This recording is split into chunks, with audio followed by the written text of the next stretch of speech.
BCCL के Damoda colliery कार्यालय में सेवानिवृत्त कर्मी रेशम प्रसाद महतो और शंकर विश्वकर्मा को बीसीसीएल कर्मियों और अधिकारियों ने बुके, फूल माला के साथ अंगवस्त्र देकर भावभीनी विदाई दी। विदाई समारोह की अध्यक्षता दामोदा कोलियरी के परियोजना पदाधिकारी पीएसके सिन्हा ने संचालन मटुकधारी गोराई ने की। इस अवसर पर परियोजना पदाधिकारी पीएसके सिन्हा ने कहा कि किसी भी संस्थान में सेवा शुरू करते ही सेवानिवृत्ति की तिथि मुकर्रर हो जाती है। यह एक स्वाभाविक प्रक्रिया है जो हर कर्मियों के जीवन में आनी है। सबसे बड़ी बात है कि कर्मी द्वारा सेवा काल में किए गए उल्लेखनीय कार्य जो आने वाले कर्मियों के लिए एक उदाहरण बन सके। उन्होंने कहा कि हाजिरी क्लर्क रेशम प्रसाद महतो और जनरल मजदूर शंकर विश्वकर्मा कंपनी के कर्मठ कर्मचारी थे। इन दोनों कर्मियों का सेवाकाल बेदाग रहा। इन्होंने अपने सेवाकाल के दौरान कभी भी कंपनी के कामों से मुंह नहीं मोड़। यह अन्य कर्मियों के लिए एक प्रेरणा स्रोत है। ईश्वर से प्रार्थना करता हूं कि सेवाकाल के बाद इनका जीवन स्वस्थ और सुख में रहे। कभी भी कार्यालय में कोई भी आवश्यकता हो वह सीधे मेरे कार्यालय में आकर मिल सकते हैं। इस अवसर पर आजसू पार्टी के केंद्रीय सचिव कार्तिक महतो, बिगन महतो, अरविंद पांड्य, भीमलाल महतो, कोलियरी के प्रबंधक विजय कुमार सिंह, इंटक यूनियन के राजेंद्र प्रसाद साहू, सीटू के अनिल बाउरी, एटक के मटुकधारी गोराई, बीएमसी के मोहनलाल महतो, जनता मजदूर संघ के सूरजबली शाह समेत दर्जनों अधिकारी और कर्मचारी विदाई समारोह में उपस्थित थे। बोकारो दामोदा से कुमार शैलेश सुमन की रिपोर्ट। श्री रेशम प्रसाद जी और श्री शंकर विश्वकर्मा जी और उनके परिवार से आए हुए तमाम सभी लोगों को मैं अपनी ओर से दामोदा कोलियरी की ओर से हार्दिक अभिनंदन एवं स्वागत करता हूं। और हमारे बीच हम इसको विदाई समारोह नहीं बोलेंगे। हम सभी जानते हैं कि ज्वाइनिंग का डेट सबका अलग अलग हो सकता है, लेकिन जैसा कि हमारे कार्तिक बाबू बोले, रिटायरमेंट का डेट सबका फिक्स है। हम किसी भी नौकरी में ज्वाइन करते हैं तो सरकार की तरफ से 60 साल जब हमारा उम्र पूरा होगा तो हम उस ओहदे से सेवानिवृत्त हो जाते हैं। उसमें कहीं भी कोई गिला शिकवा नहीं है, इसलिए विदाई नहीं बोलेंगे।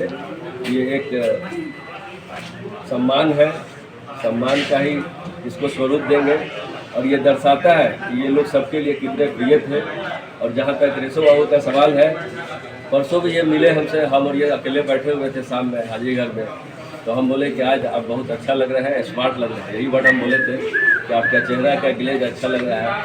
तो ये बोले कि सर क्या दिक्कत है, कुछ हाल है, बहुत कुछ बोले हमसे। हमने ऐसे ही रहिएगा। न तो जनरली क्या होता है कि रिटायरमेंट के बाद आदमी को कुछ दिन पहले से बहुत सा चीज़ का सदमा होने लगता है, सोचने लगता है। इसलिए वैसा कभी मत सोचिएगा। हम अपने तरफ से उनको 2-4 लाइन बोले थे। और आज जहाँ तक शंकर विश्वकर्मा जी का सवाल है, उनके चेहरा से ही आप देख सकते हैं कि वो कितने स्वाभिमानी, कितने मृदुल और अपने काम के प्रति समर्पित थे। ये दर्शाता है कि हमारे पुराने लोग जो है रिटायर हो रहे हैं और उनका जो क्षमता था काम करने का वो अभी भी है। जो भी आदमी फुल माइंड से काम कर रहा है तो नेचुरली अपने परिवार को भी समेट के रखेगा, ये हमारा मानना है। और जहाँ तक श्री रेशम बाबू का सवाल है, हमारे ख्याल से इनको किसी चीज़ की कमी नहीं है। इनके दोनों बच्चे काफ़ी कर्मठ हैं और अपने अपने काम में मेहनत ही करते रहते हैं। और इनकी बेटी भी जो है अच्छे शादी घर में शादी डाले, इनके दामाद भी एक अच्छे ओहदे पर है। और किसी तरह की हमारे ख्याल से कमी नहीं है। कमी तो इंसान के जीवन भर लगा हुआ है, लेकिन जो भी है, जितना भी आपको कंपनी दिया या आप जो भी अर्जन किए उसको समेट के रखिए और अपने परिवार के साथ खुशहाल रखिए। और जहाँ तक ये विभिन्न ओहदे पर रहे, हमारे समय काल में ये कांटा में भी रहे, हाजीवा में भी रहे, ऑफिस में भी रहे। ये सच्चाई है कि कभी भी शिकायत का मौका नहीं मिला। 8 घंटा मतलब 8 घंटा ये रहते थे। ये बहुत बड़ी चीज़ है आज के डेट में। ऐसा नहीं है कि साहब के अटेंडेंस के डर से हम केवल अटेंडेंस इन किए, आउट करने समय आके चले गए, लेकिन कभी ये मौका नहीं दिए। हाजी बाबू भी थे तो हम जब भी शाम में 8 बजे भी रात में आए तो ये मिलते थे। चाय पीना अलग चीज़ है कि हम चाय पीने गए, नाश्ता करने गए, लेकिन ड्यूटी के प्रति ये समर्पित थे। हमेशा ड्यूटी में सजग थे। कभी भी ड्यूटी में कभी कुछ ऐसा इनके प्रति, हमारे प्रति या किसी के प्रति कभी भी हमको कोई शिकायत नहीं है। और दामोदा कठिन दौर में भी रहा, आज भी हम लोग कठिन दौर से गुजर रहे हैं, लेकिन हम सभी के प्रयास से दामोदा भविष्य में और आगे बढ़ेगा, ऐसी मेरी अपने हार्दिक अंतरात्मा से आवाज़ है। और हमें पूर्ण विश्वास है कि हमारे जो भी कर्मी हैं, सहकर्मी हैं या कर्मचारी हैं, श्रमिक नेतागण हैं, कभी भी ये नहीं सोचते हैं कि दामोदा आगे नहीं बढ़े। दामोदा को जो सम्मान पहले था, फिर ये सम्मान वापस मिलेगा, ये हमारा मानना है और हम इससे खरे उतरेंगे।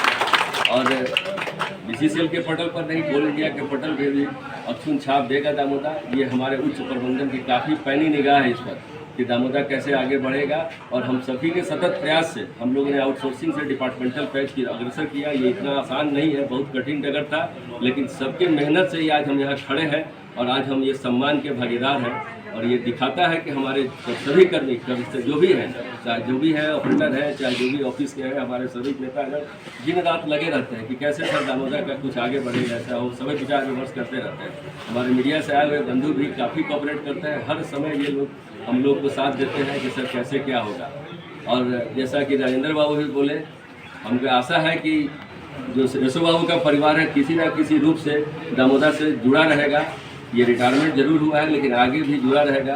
और उनके परिवार के लोग किसी न किसी रूप में कोल इंडिया के अभी भी अभिनंग है। एक बेटा BCCL में है ब्लॉक 2 में, दूसरा देख ही रहे आप लोग कितना एक्टिव है, उछलते रहता है, कूदते रहता है। और उनका बेटा भी वैसा ही है। वो दर्शाता है कि अंदर से कितना जिल है कि हमको क्या करना है क्या नहीं करना है। तो इसलिए हमें खुशी होगी कि ये बीच बीच में हमारे बीच ये लोग आएंगे और कहीं भी अपना जो आपका मूल्य सलाह होगा हम लोग जरूर पालन करेंगे। क्योंकि आप कर्मी नहीं हैं, आप इस एरिया के, इस क्षेत्र के सम्मानित लोग हैं। और